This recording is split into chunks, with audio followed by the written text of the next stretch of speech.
Très bien, bonjour à toutes et à tous à ce nouveau webinaire du cycle 2, puisque nous avons eu un premier cycle que je vous présenterai tout à l'heure, donc deuxième cycle. Alors tout d'abord, le test habituel, est-ce que vous m'entendez? Est-ce que vous me voyez? Donc je vois qu'il y a déjà pas mal de personnes présentes. Si vous pouvez me dire un petit oui dans le chat, et je vais expliquer tout de suite. Parfait. Alors normalement, la vidéo est censée être en HD aussi, donc il faut voir. Je vais regarder. Super, en tout cas ça marche. Parfait. Alors j'en profite du coup pour accueillir les premiers et vous dire comment exactement ça va fonctionner. Donc ici, où là vous me voyez, je vous rassure, je ne serai pas présent pendant toute cette demi-heure. Ensuite, je vais présenter quelques slides. Et puis moi, je serai en tout petit. Sur la droite de votre écran, vous voyez plusieurs éléments. Donc le chat, c'est pour interagir, donc pour se dire bonjour, par exemple. Voilà, si vous voulez me dire de Genève, de Lausanne, de Fribourg, ou de l'endroit où vous vous trouvez, c'est maintenant qu'il faut le faire. Si vous avez des questions, vous voyez qu'il y a l'onglet questions, donc profitez-en. C'est vraiment à cet endroit-là. Et puis sondage, peut-être qu'on fera un petit sondage dans le cours de la présentation, et c'est à cet endroit-là que vous pourrez répondre. Je précise que pour une fois, j'ai été lâchement abandonné par mes collègues, donc il n'y aura personne pour regarder les questions et me faire des petits signes pour me dire qu'il y a des questions. Donc il est tout à fait possible que je prenne les questions à la fin pour que je puisse de toute façon les traiter. Si je les vois au fur et à mesure, évidemment que j'y réponds volontiers, et sinon, ne vous inquiétez pas, je les prendrai à la fin. Donc, quand je dis lâchement abandonné, c'est pour la bonne cause. On est en train de lancer 2-3 opérations d'enquête, donc customer first, comme on dit, même si ce n'est pas le thème du jour. Voilà, donc je vais pouvoir lancer. Je vois que pas mal de gens sont arrivés entre-temps. Et par respect pour ceux qui sont arrivés à l'heure, je vais donc lancer la présentation. Là aussi, dites-moi si tout est, ça devrait aller. Donc le premier webinaire consacré aux collaborateurs clients, comme on dit. Alors, plusieurs éléments. D'abord, ce webinaire fait partie d'un cycle qui s'appelle « Développer votre relation collaborateur ». Donc, on aura l'occasion de discuter de la gamification la semaine prochaine, sachant que la gamification, c'est toujours un mot un peu barbare. Alors, ludification, pour ceux qui préfèrent parler en bon français. Mais c'est vrai que le mot gamification est plus souvent utilisé en Suisse. Et c'est l'utilisation du jeu, que ce soit… Alors, évidemment, je ferai un petit focus sur la formation, mais on pourra aussi en parler pour l'animation de séances, par exemple. Et puis, dernier webinaire de ce cycle, ce sera consacré aux tendances des formations relations clients pour 2021. Et ça, ce sera le 30 juin. Et puis, pour ceux qui n'avaient pas suivi, vous pouvez toujours vous inscrire en replay pour le premier cycle de webinaire qui était plutôt consacré à la présence client, avec la mise en place d'une enquête, vendre mieux pour vendre plus, et puis est-ce qu'on peut mesurer la qualité de son service client. Donc là, vous pouvez toujours le suivre aussi à distance et en replay. Très rapidement, Altamedia, parce que je crois qu'on se connaît à peu près tous. Donc, je suis le fondateur d'Altamedia, je l'ai créé il y a 17 ans. Nous sommes un spécialiste de la relation client, nous ne faisons que ça. On ne fait pas de leadership, pas de gestion du temps et pas de communication transverse. Il y a déjà suffisamment à faire dans la relation client, notamment pour ceux qui souhaitent connaître la qualité de leurs relations clients et collaborateurs. Forcément, vu que c'est le thème du jour, on peut analyser des interactions réelles, procéder à des clients mystères. On y reviendra. Sachez que ça peut exister aussi pour le recrutement, de faire des candidats mystères. On pourra y revenir. Et puis des enquêtes de satisfaction, évidemment, ça existe aussi à l'interne. Si vous souhaitez améliorer votre relation client et collaborateur, donc il y a des formations, des accompagnements, à l'accueil, au service client. Il y a beaucoup de hotlines qui sont internes, dont un des clients d'ailleurs que je cite ici. En fait, il s'agit d'une hotline interne. Là aussi, nous y reviendrons. Et puis pour ceux qui souhaitent avoir plus de clients, alors j'aurais pu ajouter plus de candidats. C'est aussi une probabilité qui existe aujourd'hui. Formation, accompagnement dans tout ce qui touche à la vente et puis émission d'appel qualitative en B2B. Voilà, je passe rapidement puisqu'on est surtout là pour partager ensemble autour d'un thème qui est donc la relation collaborateur. Ceux qui me connaissent sont habitués. Toujours trois grands points. Et puis, je commence toujours par le pourquoi. Alors, c'est bizarre parce que avant, on faisait un peu du teasing dans les séminaires ou les webinaires, c'est-à-dire qu'on attendait la fin pour vous dévoiler la réponse. Moi, je préfère répondre directement à la question qui est posée dans le titre, c'est-à-dire pourquoi faut-il considérer vos collaborateurs comme des clients? Je vais y répondre directement. Puis après, dans un deuxième temps, on verra comment est-ce qu'on fait ça. Et puis enfin, comment est-ce qu'on peut aller au-delà et pourquoi pas même en s'intéressant au parcours collaborateur, hein, en piquant un petit peu des techniques de Customer Journey, de CX qu'on peut appliquer aussi aux collaborateurs. J'en profite, je viens de dire CX, donc Customer Experience. S'il y a des mots, des abréviations que j'utilise parce que on est blindé de ça et malheureusement on utilise beaucoup de termes aussi en anglais, même si j'évite, dites-le moi aussi dans la partie questions et j'y reviens volontiers. Pareil, soit au fur et à mesure si je peux, soit à la fin, au plus tard du séminaire. Je ne l'ai pas précisé au début, le webinaire, c'est à peu près 30-35 minutes, et puis un temps d'échange de 5-10 minutes, ce qui fait qu'on finit au plus tard à 11h45, ce qui vous laisse le temps de vous préparer encore pour aller manger, ce que moi je ferai aussi, puisque j'irai manger avec une collaboratrice. Et c'est aussi ça le début de la relation collaborateur, mais on pourra en parler. Alors pourquoi? D'abord parce que vous avez deux ressources principales au sein de votre entreprise, les collaborateurs et les clients. Oui, on pourra ajouter les bureaux, le produit, le service, etc. Il n'empêche qu'en termes d'humain, voilà, hein, on jongle toujours entre collaborateurs et clients. Et il se trouve que il faut prendre soin de ces deux ressources. On reviendra tout à l'heure sur la symétrie des attentions. C'est un petit peu la problématique de beaucoup de sociétés avec qui nous on travaille aussi, hein, qui ont mis très en avant la problématique client, peut-être parfois en oubliant un petit peu la relation collaborateur et on verra qu'au bout d'un moment, malheureusement, ça a une influence aussi sur la relation client. Si je ne suis pas heureux à mon travail, forcément, le client va peut-être le ressentir, ou alors je vais lui faire ressentir, que ce soit volontairement ou pas. Ensuite, parce que les très bons collaborateurs sont comme les très bons clients, c'est-à-dire qu'ils sont rares et difficiles à fidéliser. Alors, ça peut sembler bizarre de dire ça dans une période un petit peu difficile et où on se dit que finalement, il y aura plus de postes, on va dire que plus de candidats que de postes. Non, on annonce déjà pour certains métiers des pénuries et les très bons collaborateurs, ils sont très durs à trouver. J'irai même au-delà pour faire un petit peu le mix, hein, ou le parallèle, on va dire, avec les clients. C'est que vous avez aujourd'hui des sites qui s'intéressent à la marque employeur. Je vais en citer un que je connais bien parce que en plus ce sont des amis. Mais vous avez jody.ch par exemple en Suisse, donc JOHDI.ch. Alors, je me suis acclimaté à la Suisse, mais j'arrive toujours pas à dire IJ, mais IJOHDI.ch.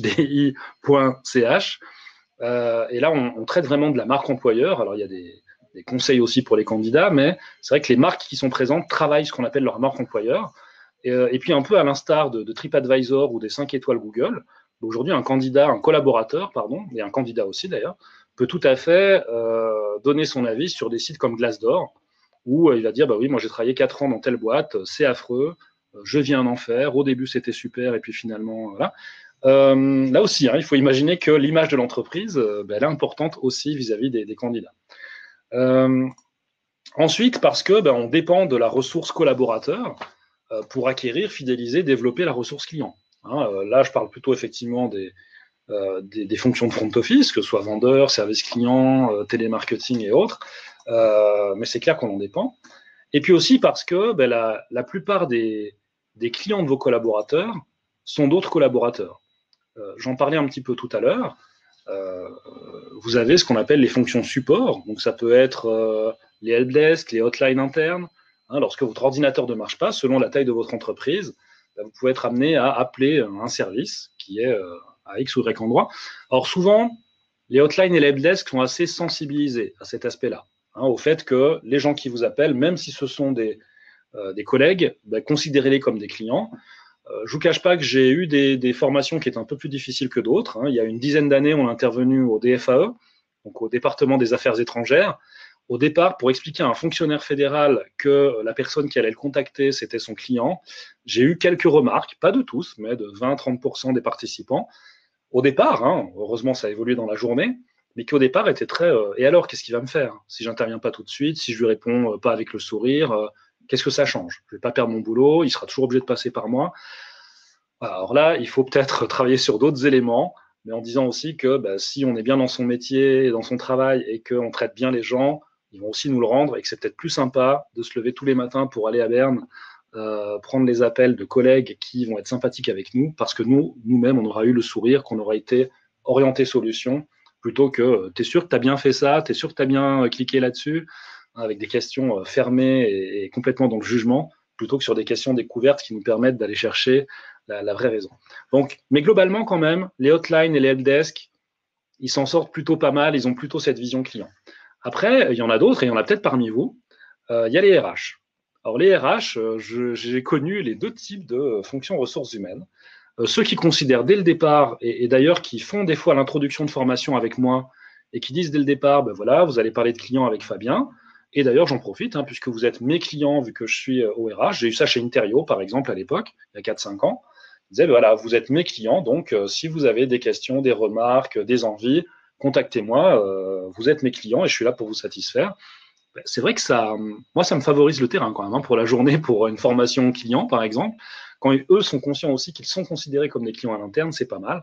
On est aussi intervenu chez d'autres, mais je donnerai des exemples tout à l'heure pour des hôpitaux notamment. Alors, il y a d'autres fonctions où c'est plus difficile. Je ne vous cache pas que comptabilité, finance, on est intervenu sur le sujet à l'EPFL. C'est vrai qu'on ne perçoit pas toujours le fait que, bah oui, l'autre département, ce sont des clients et je n'ai pas à renvoyer une facture, même si elle a été mal libellée par telle ou telle personne, je n'ai pas à prendre mon gros marqueur rouge, puis à mettre comme ça, et puis à renvoyer en disant ah, ça ne correspond pas à nos critères, il faut la refaire. Voire même des fois, j'ai vu dans certaines entreprises, des responsables comptabilité, finance, renvoyer des factures mal faites avec des marqueurs rouges partout, du marqueur rouge partout, pardon, sans aucun commentaire. C'est-à-dire sans dire salut, c'est David, là, mais vraiment en renvoyant comme ça. Donc ça, c'est assez difficile. Et puis enfin, on a ce qu'on appelle la fameuse symétrie des attentions. Alors j'aurais dû mettre un copyright parce que je sais que Thierry Spencer est très attentif là-dessus. C'est une expression qui a été créée au départ par Thierry Spencer, donc qui avant travaillait au sein de Accor, à mon avis, puis ensuite a travaillé chez Trust, et surtout est connu pour son blog qui est très très bien fait, qui s'appelle Sens du client. Donc je vous conseille si jamais d'y aller. Tapez Sens du client sur Google, vous le trouverez, parce que j'ai plus l'adresse exacte. Et puis le premier livre, on a parlé de ça, c'était le management de la relation client, avec la symétrie des attentions. Alors le concept de symétrie, des attentions, il est assez simple, c'est de dire que si une société fait tout pour son client et rien pour le collaborateur, il va y avoir ce qu'on appelle une asymétrie, et donc que le collaborateur va le ressentir. On a eu ça chez un opérateur télécom à une époque en Suisse, où les collaborateurs me disaient, écoute, moi, il me semble que dans notre boîte, on fait vraiment tout pour l'autre et jamais pour moi. Et au bout d'un moment, malheureusement, on a des gens tristes qui viennent au travail, qui ne sont pas motivés, qui ne sont pas très orientés clients, et ils le font ressentir aux clients. Et ça, c'est un peu dommage. Donc, forcément, ça peut être ça. J'en profite, je fais juste la parenthèse, vu que je vois qu'on est dans le timing. Nous, on s'intéresse en relation client de plus en plus à ce qu'on appelle la symétrie des équipements. Je vais prendre un exemple, vu que ça repart en ce moment, dans l'aviation.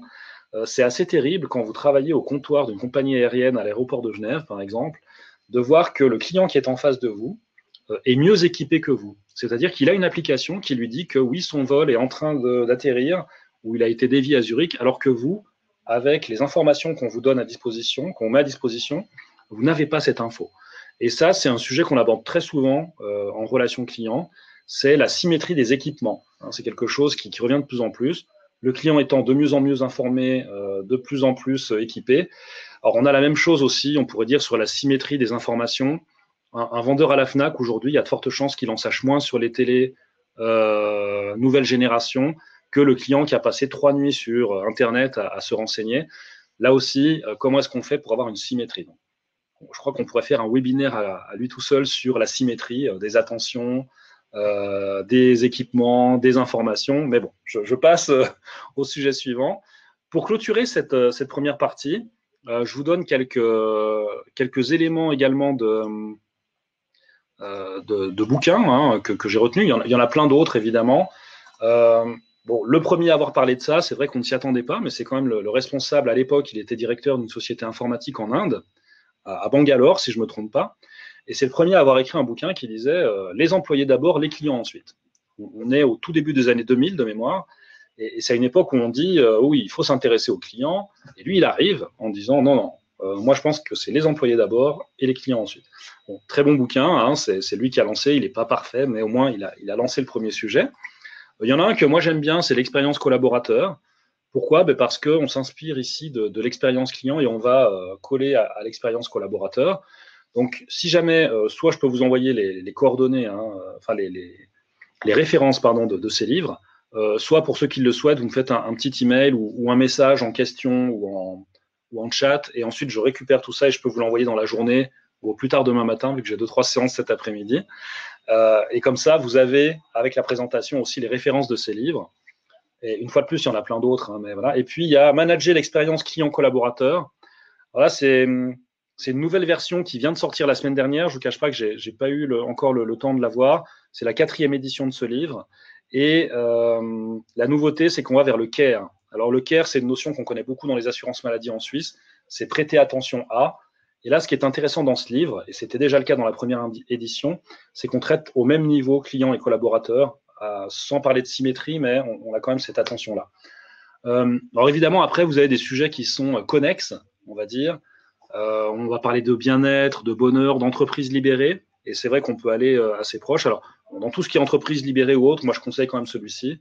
Hein, c'est Lalou. Donc, c'est la référence, malgré le fait que le titre soit en anglais, mais c'est quand même la référence des auteurs francophones sur le sujet. Je ne sais pas si vous le voyez bien, parce que là, je ne me vois pas pour l'instant, mais je pense que vous le voyez à peu près. Voilà, hop. Bon, j'ai des petites histoires là d'Internet, mais je pense que vous arrivez à le voir quand même. Voilà. Ok, alors, bon, là, j'ai répondu avec plusieurs parce que, donc j'espère qu'il y en aura au moins un qui vous aura convaincu. Maintenant, c'est bien gentil tout ça, mais une fois qu'on est convaincu, qu'est-ce qu'on fait? Ça veut dire quoi considérer ces collaborateurs comme des clients? Alors là, il y en a qui vont m'en vouloir parce que je sais qu'il y a des gens qui me connaissent hein, ici, qui sont dans la salle. C'est que je vais les embêter avec mon fameux boucher. C'est-à-dire que j'adore ce boucher. Je crois que la première fois où je l'ai utilisé, je m'étais régalé parce que je savais que je passais dans une conférence physique cette fois, juste après des responsables de Nespresso. Et je savais très bien qu'ils allaient parler de Georges Clooney, qu'ils allaient mettre des photos de Georges Clooney. Et vu que je savais que je passais à la fin, juste avant l'apéritif, vous savez, c'est cette partie où les gens en ont un peu marre des 3 présentations, ils ont soif, ils ont faim. Et donc, moi, j'ai commencé ma présentation en disant, voilà, moi, je vais vous présenter d'abord Roger, c'est mon Georges Clooney à moi. Et hop, j'ai montré Roger, qui est donc un boucher, simplement parce que je suis un fan du bon sens commerçant. Le BSC, alors des fois on dit le BSP aussi, le bon sens paysan. Là, en l'occurrence, c'est plutôt le bon sens commerçant. Et ça veut dire quoi, le bon sens commerçant? Ça veut dire que le boucher, déjà des années 70 ou 80 ou 80, hein, on ne fait pas de différence entre les cantons ici, il appliquait des éléments. Alors, il n'avait pas forcément appris ça dans le one-to-one de Rogers et Peppers ou d'autres bouquins de marketing. Il le fait de manière assez naturelle parce qu'il sait que ça marche, par empirisme. Mais finalement, il applique 4 grands domaines. C'est je vous connais. D'abord, la connaissance client. Dites-moi ce que vous voulez et je vous le proposerai. Et c'est aussi pour ça que la plupart des bouchers ont fini par évoluer vers du traiteur. Hein. Aujourd'hui, ils vendent autant de choucroute et de couscous et de plats préparés que de viande, finalement, s'il veut s'en sortir. Plus les produits, le vin au frais, les chips, enfin, ça, on pourra en parler. Je m'en souviendrai la prochaine fois. Et donc, j'aurai préparé ça pour vous. Et puis, je vais personnaliser la relation jusqu'à préparer un petit os pour votre caniche. Et je vais jusqu'au bout de la personnalisation, c'est-à-dire que je sais que votre caniche s'appelle Gigi. Alors, à partir de là, c'est vrai qu'on peut se poser plein de questions sur la mémoire qu'il faut avoir pour un commerçant. Bon, sachant qu'un commerçant, en moyenne, il a entre 100 et 150 clients récurrents qui constituent son cœur de cible, hein, ses clients les plus précieux, comme on dit, les CPP. Dès que vous êtes dans une plus grosse entreprise, là, il faut avoir un CRM, hein, c'est-à-dire un outil de gestion de la relation client pour se souvenir de tout ça. Mais tout ça pour dire que ces éléments-là, on peut les détourner pour parler de ses collaborateurs. Et moi, je suis assez surpris des fois du manque de connaissances que les entreprises ont de leurs collaborateurs. Par exemple, connaître ses collaborateurs, alors là, ça pourrait donner lieu à un débat. On ne l'engagera pas aujourd'hui, enfin, on pourra hein, dans les questions si vous le souhaitez. Mais voilà, j'ai listé quelque chose. Alors, j'ai essayé de faire ça en vers hein, pour que ce soit un peu plus poétique. Leur passé, leur passion. Alors, leur passé, c'est évidemment leur expérience, mais c'est aussi professionnel, mais pas seulement. Si c'est quelqu'un qui a eu un trou dans sa carrière, ça pourrait expliquer aussi certaines craintes ou certains comportements qu'il peut avoir. Ses passions, moi je suis fan parce qu'au moment où je vais vouloir remercier une de mes collaboratrices pour telle ou telle activité ou pour sa fidélité, ça fait 5 ans, 6 ans, 7 ans qu'elle est là, c'est vrai que si je lui fais un cadeau qui est plutôt orienté sur ses passions plutôt qu'un chèque cadeau, un bon d'achat chez tel ou tel, l'impact ne sera pas du tout le même. J'y reviendrai en fin de présentation, mais c'est important. Leur histoire, leurs histoires. J'ai travaillé dans un call center où c'était important aussi de savoir qui était avec qui.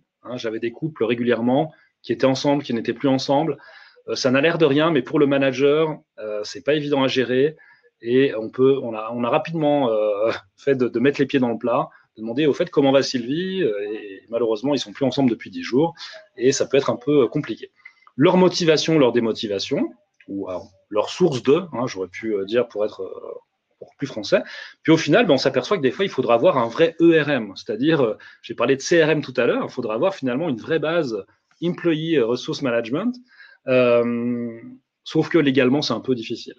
Donc, gardez ça en mémoire, peut-être, au niveau des passions et de plein d'autres choses.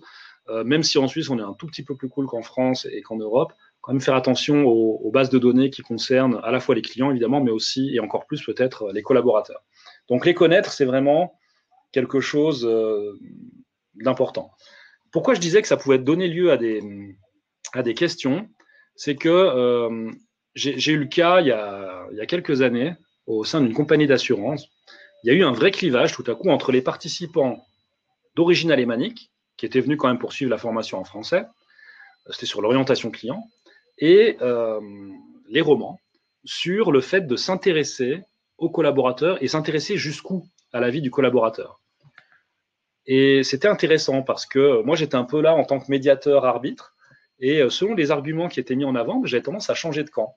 C'est-à-dire que je comprenais tout à fait les alémaniques qui disaient plus on connaît ses collaborateurs, plus on peut s'adapter. Je suis tout à fait d'accord avec ça.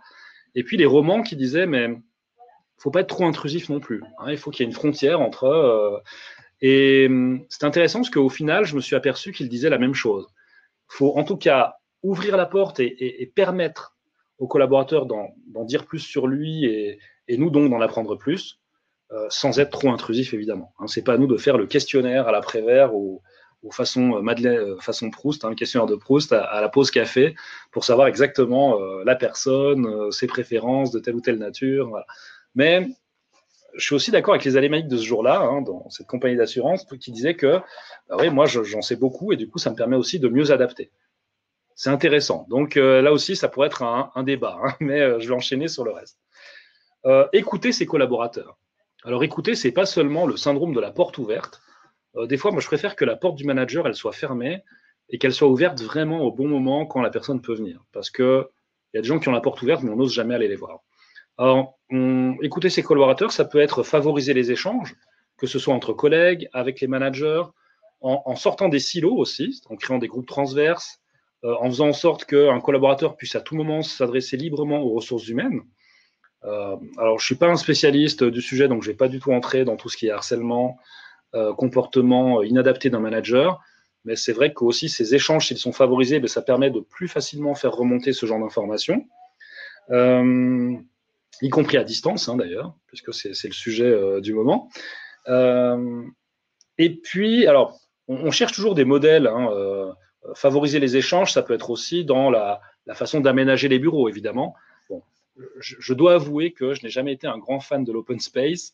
L'open space apporte beaucoup de choses, mais j'ai toujours été fan, plutôt, je vais le dire de manière positive, d'un bouquin qui est sorti il y a déjà 10 ans au moins, qui s'appelle L'Open Space m'a tué, ER, qui a été écrit par 2 consultants, qui est très rigolo. Je vous invite à le lire. Il existe même en format de poche et qui caricature un petit peu tous les excès de l'open space. Quant à moi, j'ai le souvenir d'une grande compagnie pharmaceutique, on va dire, qui était très très fière de me montrer ses nouveaux bureaux. C'était il y a une dizaine d'années, qui étaient en open space et c'était assez nouveau à l'époque. Et la RH me dit, oui, vous allez voir, ça favorise complètement la communication, etc. Et là, j'arrive et je tombe sur la première rosace, c'est-à-dire l'endroit où il y avait 4-5 personnes autour de la même table, avec des vitres, qui chacun avait des énormes casques sur les oreilles. Et là, ça m'a échappé. Et c'était pas très bien parce que j'avais pas encore commencé à former pour eux. ça ne m'a pas porté préjudice, mais ça m'a lâché. Et je dis à la responsable des ressources humaines, ouais, c'est vrai que la communication est quand même particulièrement favorisée avec ce système. Et je l'ai dit en rigolant. Bon, finalement, elle m'a regardé en disant, ouais, vous êtes un peu cynique. Elle a rigolé. Et puis, bon, on a parlé d'autres choses. Mais voilà, l'aménagement ne suffit pas. Alors, souvent, on montre les bureaux de Google, les bureaux d'un tel ou d'un tel. Voilà. On a aussi des très beaux exemples ici en Suisse. Moi, je conseille à tout le monde de, une fois, suivre une conférence ou venir visiter les locaux de SIG, qui a mis en place tout un programme qui favorise les échanges, et pas seulement par le biais des bureaux, qui s'appelle Équilibre, et qui a été depuis copié par de nombreuses entreprises européennes, en tout cas, y compris EDF, qui a pris exactement le même nom, Équilibre, ils ont ajouté un S simplement, mais ils le disent ouvertement, qu'ils sont inspirés des SIG à Genève. Donc, je vous conseille vivement de vous intéresser à ça si vous êtes dans cette tendance-là. Et puis évidemment, pour écouter ses collaborateurs, il y a la mesure, donc la qualité délivrée, ressentie. Alors, qualité délivrée, ça veut dire quoi? On peut tout à fait, nous on l'a fait pour un géant Orange de la distribution ici à Genève, on peut considérer les clients comme les collaborateurs comme des clients, et donc se dire, OK, on va faire des visites mystères, des appels mystères, pour voir si le responsable logistique traite bien un chef de rayon, par exemple, qui appelle parce qu'il dit qu'il a trop de tomates. Ou est-ce qu'il lui dit, oh, tu m'emmerdes, t'avais qu'à bien passer ta commande? Je suis désolé, mais le terme est souvent utilisé. Ou est-ce que, écoute, oui, ça arrive, tu n'as qu'à me les renvoyer, voilà. Et c'est assez intéressant pour améliorer cette relation-là. Ou bien est-ce que les RH, lorsque quelqu'un appelle en disant, voilà, je suis hôtesse de caisse et j'ose pas dire à mon responsable que je suis enceinte, est-ce que le process est bien adapté? Et donc ça, c'est de la qualité délivrée. Et la qualité ressentie, c'est la fameuse enquête. Alors, il y a évidemment l'enquête annuelle que vous avez des fois avec que pensez-vous d'autres entreprises ou autres. Là, nous, on en a fait quelques-unes pendant la période de télétravail ou juste à la sortie. On a une qu'on est en train de faire en ce moment chez un de nos clients pour demander aux collaborateurs comment est-ce qu'ils ont vécu cette période-là, à la fois en termes d'utilisation des outils, mais également en termes de bien-être. Parce que la problématique, c'est que beaucoup de gens disent des choses à leur manager. Oui, oui, tout s'est bien passé, je m'en sors très bien, etc. Et quand c'est un organisme indépendant comme nous qui lui posons la question, là, on entend des choses différentes. C'était peut-être pas aussi facile. Avoir les enfants à gérer et le travail, pas terrible. Il y a des gens qui sont en burn-out ou en bore-out, c'est-à-dire je m'ennuie. Donc, voilà, ils vont pas forcément le dire à leur manager. Et puis, enfin, il y a le manager. J'en ai déjà parlé plusieurs fois. Bon, là aussi, c'est un petit bouquin, je pense un des meilleurs qu'on ait fait sur le management vraiment terrain. Comme vous le comprenez, moi j'anime encore pas mal de formations, malheureusement pas trop ce printemps, mais voilà, j'anime entre 100 et 120 jours par an. Et quand j'ai des collaborateurs et que le sujet du manager évidemment vient sur la table, puisque ouais, moi ok, je vais plus m'intéresser aux clients, mais ce serait pas mal aussi que mon manager suive cette formation ou qu'il l'applique avec nous. On entend des choses comme, je vais vous dire ce que j'entends le plus, c'est ça. Il nous dit pas bonjour quand il arrive le matin. Il nous dit rarement ou très peu merci. Les bravos, c'est jamais. Par contre, pour se faire engueuler, là, il y a toujours moyen d'entrer dans son bureau. Mais le bravo, des fois, c'est au bord de la machine à café, quand il le dit. Et puis, au revoir. Et ça, je l'entends tout particulièrement dans les métiers où on n'a pas toujours les mêmes horaires. Service client, call center, magasin, on se croise. Et le manager, forcément, il ne pense pas toujours. Ou bien quand il part, il a déjà fait ses 12 heures. J'exagère pas, c'est 10 ou 11 heures en tout cas par jour. OK, il file parce qu'il a son tennis, son foot ou même une association ou sa famille, tout simplement. Il ne fait pas forcément le tour de l'ensemble du call où il y a les 150 personnes pour dire au revoir, du plateau. Et c'est vrai que ça peut être mal vécu. Donc là aussi, c'est un moyen de le faire, voilà, on peut dire ça. Et ce que j'aime bien dans ce bouquin, c'est qu'il y a vraiment 150 petits conseils. Et vous voyez qu'il existe en livre de poche, donc en plus, vous n'allez pas vous ruiner. Donc autrement dit, il faut penser aux fondamentaux. Donc là, ce sont quelques éléments. Et puis sinon, on peut le faire de manière, on va dire, systémique. C'est-à-dire que on pourrait très bien utiliser une méthode comme celle de la Customer Experience qu'on va pouvoir transposer pour tout ce qui est relation collaborateur. Quand je dis transposer, nous, honnêtement, des fois, on ne se pose pas la question. C'est-à-dire que, OK, on intervient pour de la relation client. Est-ce qu'on est en train de parler de clients qui nous payent, de fournisseurs, de collaborateurs clients? On a déjà utilisé d'ailleurs ce modèle que je vais vous présenter maintenant pour des gens à l'interne. Ça peut être pour des membres aussi, quand on pense à des associations ou des chambres de commerce ou autres. Et la méthode, elle consiste en quoi? C'est d'abord concevoir des personas, Donc, persona, c'est habituellement ce qu'on appelle un client type, un client idéal. Il y a des catégories, hein, c'est ce qui a progressivement remplacé la segmentation, ou qui est venu à côté de la segmentation traditionnelle. On peut très bien le faire de la même manière pour des collaborateurs. Il y a la jeune recrue, etc. Il y a l'ancien qui est là depuis 30 ans. Voilà. Ensuite, on va cartographier les parcours collaborateurs et puis satisfaire, voire créer l'effet wow. Alors d'abord, le persona, ça ressemble à quoi? Donc là, c'est un persona plutôt client, mais on aurait pu en prendre un collaborateur. Bon, il est assez précis, hein, celui-là, on peut faire plus simple quand même. Mais là, vous voyez qu'on peut, je ne sais pas si vous voyez ma souris d'ailleurs ou pas, mais il y a son nom, donc on lui donne un nom, hein, pour mieux la visualiser. Des fois, il y a même des gens qui vont chercher des vraies photos, bon, libres de droit évidemment, hein, pour encore plus visualiser. Alors, ça peut être très intéressant. Moi, je trouve quand des RH fonctionnent en département, de visualiser les 4 ou 5 types de collaborateurs que l'on a, et sans forcément les mettre dans des cases de génération X, Y, Z, parce que vous pouvez avoir, oui, Julie qui a 29 ans et qui va être très comme ci, très comme ça, et puis il y a Julien qui est très impliqué, ça fait 30 ans qu'il est là, et pour autant il participe jamais au barbecue de fin d'année, aux fêtes de fin d'année, etc. Donc voilà, ça peut être intéressant. Donc on part de ces personas-là, et ensuite on va les faire vivre. Ça me fait penser que j'ai complètement oublié de lancer un sondage, mais je peux le lancer. Ça vous dit un sondage? Ouais, hein, j'aurais dû le faire au niveau 2, mais vu qu'il n'y a pas ma conscience pour me dire attention, tu as oublié le sondage, du coup, j'ai complètement oublié.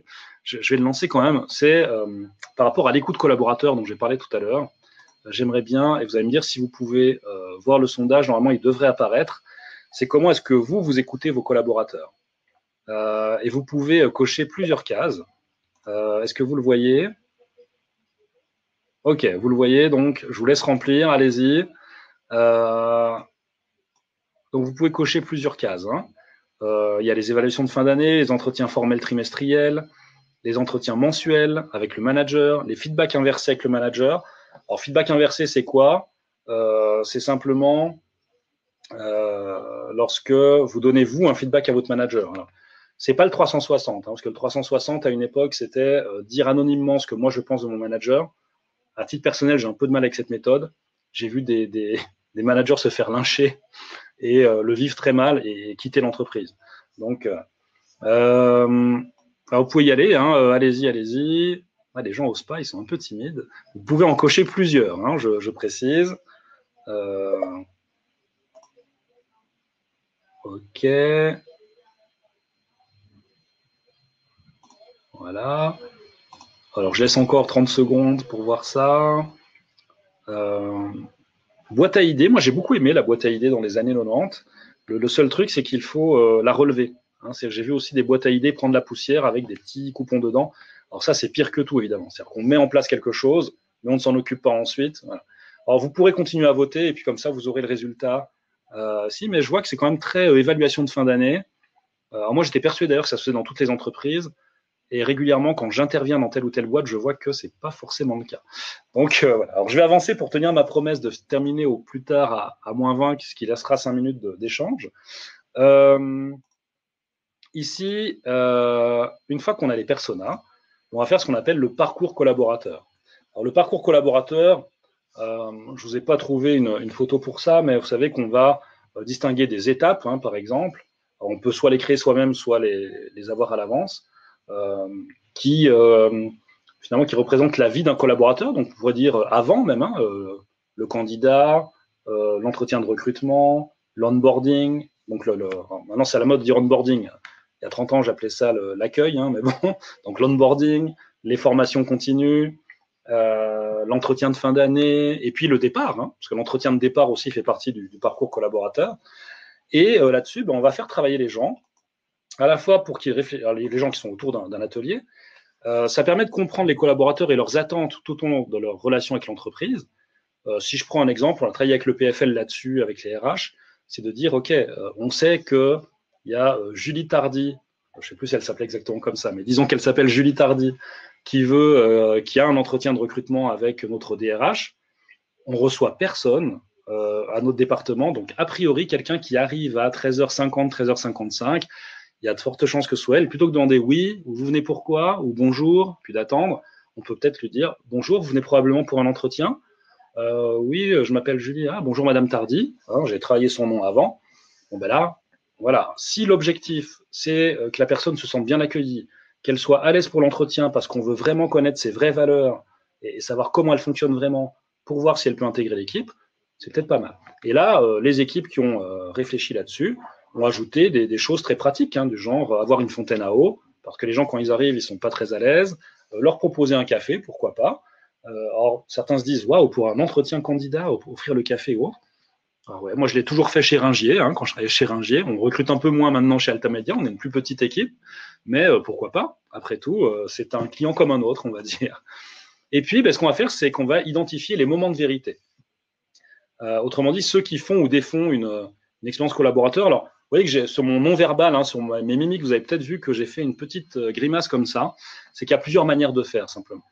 Soit on peut identifier les moments où on n'est pas bon, on sait qu'on n'est pas bon et on va d'abord travailler là-dessus, soit ceux qui sont les plus importants. Et des fois, ce sont les mêmes. Donc, voilà, parce que faut toujours faire attention, si on ne travaille que sur les moments où on n'est pas bon, peut-être qu'à un moment où on n'est pas bon, mais qui n'est pas du tout important ou pas perçu comme important par le collaborateur ou le client, si on parle de relation client, à ce moment-là, peut-être qu'il ne faut pas mettre toute son énergie là-dessus. Évidemment, dans l'idéal, si vous avez budget illimité, temps illimité, il faut travailler sur tous les moments où on n'est pas bon, mais sinon, on va quand même se focaliser, en bon français, sur les 2 ou 3 moments clés. Et on va prioriser ceux qui ont besoin d'une attention immédiate.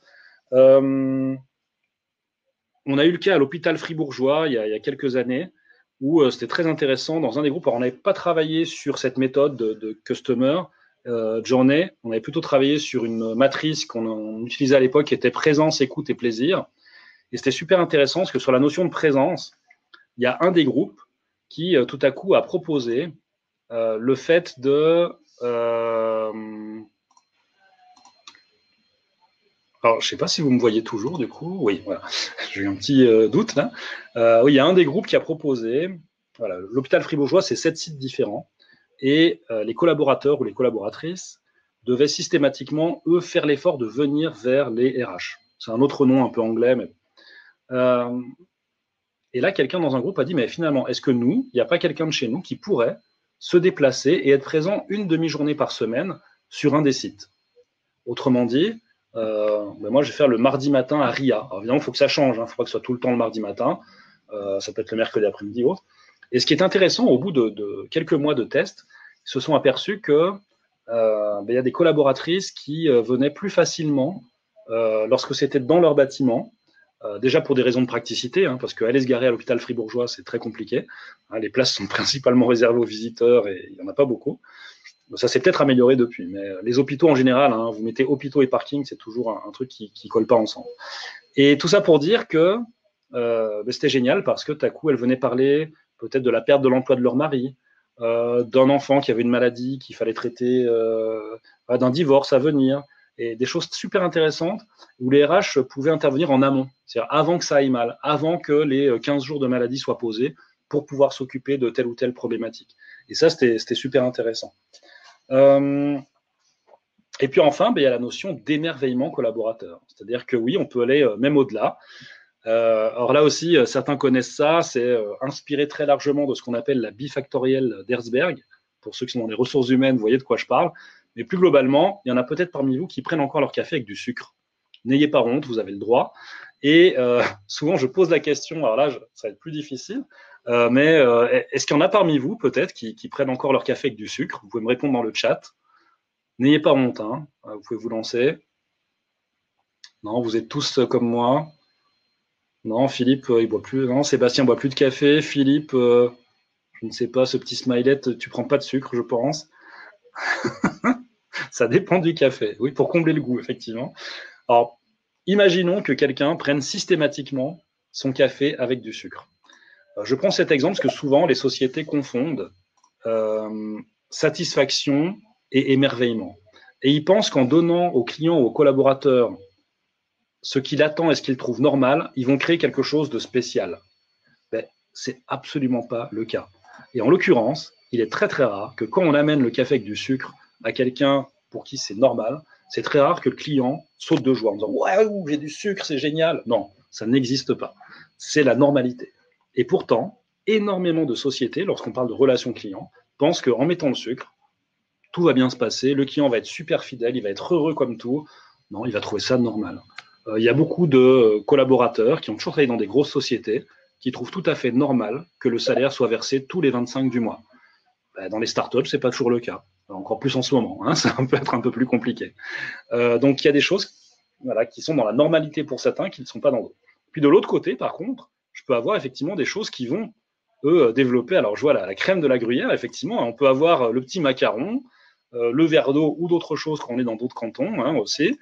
Ça peut être malheureusement le sourire de la serveuse, ou alors ça peut être des éléments de personnalisation, comme cet hôtelier qui, moi, m'amenait tous les matins, cet hôtelier Cédunois, hein, à Sion, qui me préparait tous les matins ma petite tribune de Genève, parce qu'il savait que je venais du canton de Genève. J'ai toujours trouvé ça adorable, mais en tout cas, ce sont des effets de personnalisation. Et ça, c'est assez génial, parce que, oui, on voit qu'ils sont assez basés sur tout ce qui est présence, écoute, plaisir. Et ce qui est assez rigolo, c'est que on peut jouer là-dessus. Alors, ça me permet d'enchaîner, puisqu'on arrive à la fin gentiment de ce séminaire, de dire que je vais couper ça temporairement, voilà, parce que là, vous me voyez en plus gros, c'est qu'on peut aussi jouer sur les deux. Hein, c'est-à-dire qu'on peut tout à fait prendre, par exemple, alors là, vous le voyez, c'est parce que le prochain webinaire aura lieu et se tiendra sur la gamification. On peut utiliser des jeux qu'on utilise normalement pour la relation client. Donc ça, c'est par rapport à notre Customer Workshop. J'ai préparé un dé avec des phases qui sont propres aux collaborateurs. Donc là, je vois onboarding, recrutement, etc. Et puis, par exemple, vous pouvez très bien vous amuser à ça avec vos RH ou bien les gens qui sont managers. Puis, je jette les 2 dés. Et là, je tombe sur plaisir et entretien de fin d'année. Comment est-ce que je pourrais combler ou cumuler ces deux choses, c'est-à-dire pendant l'entretien de fin d'année, faire plaisir à la personne. Alors, je cherche dans ce que j'ai déjà vu. Alors, je connais une compagnie d'assurance pour qui on travaille, qui a mis ça en place d'ailleurs suite à un séminaire de cadre. Vous savez, il y avait encore les séminaires de cadre quand on partait à 20 à Glion, au-dessus de Montreux ou autre, où ils avaient trouvé le fait que finalement, l'entretien de fin d'année, peut-être qu'il n'est pas obligatoire de le faire en fin d'année, parce que moi, j'ai 40 collaborateurs et c'est compliqué. Donc, cette assurance avait décidé de faire un entretien à chaque date anniversaire du recrutement de la personne. Ce qui fait que déjà que c'était étalé dans l'année. Il en avait 5 en mars, 6 en avril, etc. Et la personne concluait à chaque fois l'entretien avec un repas. Donc là, c'est la notion de plaisir. Ça permet aussi de gagner du temps, parce que du coup, l'entretien, vu qu'il était assez informel, c'est pas l'entretien avec des coches, comme dans les grandes entreprises. Là, c'était plutôt savoir où on en est, ses aspirations, ses envies de formation, d'évolution, savoir aussi ce que nous, on en pense. Et lorsque l'entretien d'évaluation n'est pas relié à l'entretien de salaire ou d'évolution, vous pouvez, rien ne vous empêche finalement de le faire à tout moment de l'année. Alors là, évidemment, je vais le retenter. Je risque de retomber sur les mêmes, mais en plus, je vais vraiment retomber sur plaisir, entretien de fin d'année. Donc là, entretien de départ et écoute. Alors ça, c'est super intéressant. On pense qu'une fois que les relations sont terminées, elles sont terminées. Alors, ça va me permettre de boucler la boucle. Vous vous souvenez, au tout début, je vous ai parlé de la marque employeur et de Glasnost. Eh bien, là, c'est exactement le cas. Glasnost, Glassdoor, pardon. Glasnost, c'est autre chose. Moi, je pense qu'un entretien de fin d'année et un entretien de départ, pardon, ça permet, donc quelqu'un qui a décidé de quitter l'entreprise ou pas, ça peut être un licenciement aussi ou autre, on apprend énormément de choses là-dessus. Et là aussi, on peut, en investissement un peu de temps, ça peut être ça. Juste, il y a des moments aussi, j'en ai pas mis ici, par exemple chez Hornbach, on a travaillé un moment très précis, c'est le moment de la reprise d'activité, c'est-à-dire un collaborateur qui a été malade, absent pour maladie pendant plusieurs semaines, voire plusieurs mois. Qu'est-ce qu'on doit mettre en place pour qu'il se sente bien en revenant? Le but étant qu'il s'accroche, qu'il revienne. Et c'était très intéressant. Là, on a utilisé un autre outil qui est ce qu'on appelle la carte d'empathie. C'est-à-dire comment est-ce que je peux me mettre à la place de l'autre, qu'est-ce qu'il ressent, qu'est-ce qu'il voit. C'est un outil qui est super intéressant, qu'on n'a pas créé nous-mêmes, qu'on a utilisé, qui vient de la psychologie. Et là, c'est intéressant de voir des responsables de magasins, donc de grandes enseignes de bricolage jardinage, quand on se met à la place du collaborateur et de se dire, ah ouais, il va revenir, la déco a changé, son équipe a à moitié changé, les process ont changé. Donc, il est dans une situation d'incertitude et d'instabilité et d'insécurité. Donc, je vais tout faire pour que ces premières journées soient un petit peu cocon. C'est-à-dire que je vais l'accompagner, je vais l'aider, je vais mettre un chef de rayon qui va l'aider au début, etc. Et ça, c'était une des plus belles formations que j'ai eu à animer ces 3 dernières années, parce que vraiment de voir la posture un peu de genre, ah, ben, moi, je suis jamais malade, lui, ça fait 3 mois, etc. Ah, tout à coup, ah oui, c'est important de s'intéresser à lui. Bah, tout à coup, quand vous avez le taux d'absentéisme qui baisse dans les mois à suivre, alors que nous, on n'est pas spécialiste du sujet, hein, donc on s'était fait aider par une collègue qui intervient sur ce thème. C'était super intéressant et franchement passionnant. Voilà, donc je suis arrivé à la fin. Alors avant de pouvoir prendre les questions, je reviens simplement là-dessus pour pouvoir terminer. Hop, voilà. Ici, la fin. Donc en conclusion, pourquoi on l'a vu, hein, il y a plein de raisons qui font que vous devez considérer vos collaborateurs comme des clients. Moi, celle qui me plaît le plus, c'est la symétrie des attentions, parce qu'évidemment, je suis très relation client. Vous avez vu qu'il y a plein d'autres raisons. Comment est-ce qu'on peut le faire? Déjà, ne pas oublier les fondamentaux, hein, de l'écoute, de la présence, faire plaisir aussi à ses collaborateurs, mais déjà montrer de l'écoute et de la présence, puis avec des merci, des bonjours, des bravos, on est déjà pas mal. Et puis, on peut aller au-delà, on peut être un peu plus systématique dans la démarche et y réfléchir en amont, entre managers, entre personnes des ressources humaines, et jouer, alors, soit avec des plateaux de customer experience, soit faire des cartes d'empathie. Il y a plein d'autres outils, mais en tout cas, et travailler les moments clés. Hein, moi, je crois que c'est ça qui est important. Quels moments vont être très importants? Depuis 2 ans, je m'intéresse beaucoup à la phase d'embarquement, hein, c'est-à-dire le début, et on voit un petit peu comme un client d'ailleurs que le fameux onboarding est quand même un moment clé. Donc moi, je vous remercie beaucoup pour votre attention. Vous pouvez à tout moment me contacter, y compris sur LinkedIn, hein, pour ceux qui n'ont pas mon email ou qui ont du mal à le noter là rapidement. Vous rappelez que ce webinaire fait partie d'un cycle et que la semaine prochaine, on parlera de la gamification, de l'utilisation du jeu. Vous pouvez vous y inscrire, même si vous n'êtes pas disponible, ça vous permet d'avoir accès au replay. Dites-le aussi autour de vous, hein, aux gens qui sont dans la formation ou dans les ressources humaines ou qui sont managers et qui veulent utiliser le jeu. C'est quand même beaucoup plus sympa, hein, parce que je vois des séances moi, qui durent 1 heure, 2 heures. Si on amène un tout petit peu de jeu, c'est quand même plus sympa. Et du coup, je vous amènerai à jouer. Hein. On va utiliser 2-3 jeux la prochaine fois. On va croiser les doigts pour l'effet démo que ça marche. On utilise des outils comme Klaxoon, par exemple, qui peuvent vraiment aider à la gamification à distance.